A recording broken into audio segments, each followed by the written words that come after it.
there hadn't been an Act of Parliament passed between 1854 and 2004 that actively extinguished the Māori right to the takutai moana. The Māori right to the takutai moana that was vested to Māori into Te Reti o Waitangi. So, stands that it was still there in 2004. We're talking about the Māori customary right, and then as the Minister's talking about balance, we're talking about the public's right. So the Balancing Act, I'm interested in the Balancing Act, and it comes down to the constitutional framing of the argument. So the two sets of rights being argued are the Māori customary right. Yep, I've just defined that, how it came about, whether it was extinguished or not. I've defined that well. And then the public's right.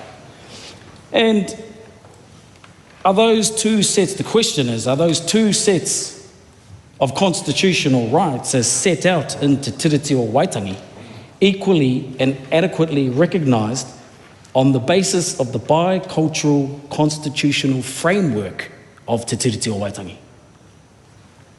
With regard to held a coastal area exclusively, used and occupied it since 1840, i.e. the threshold, I've got a few things here.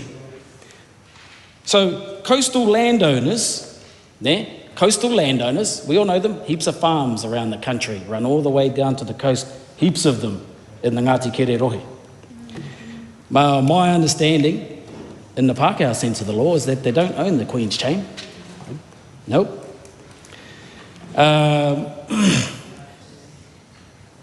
I've also established that the government, no government, had passed any legislation between 1854 and 2004 that had actively extinguished the Māori right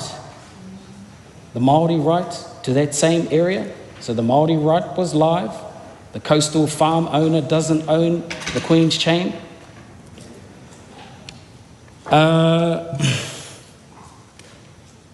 And so, if the rights vested to Māori in Te Reti o Waitangi are still there, the landowner doesn't own the land right down to the water, and it is indeed just the Queen's Chain we're talking about, then there's a few things to be considered.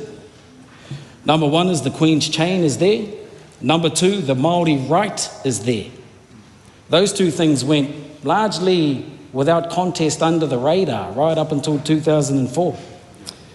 The Queen's government had not passed any legislation between 1854 and 2004 actively extinguishing that Māori right.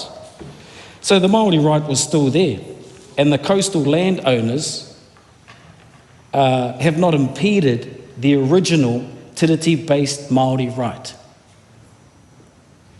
So where and how is the constitutional right of Māori being recognised by the current actions of the Crown?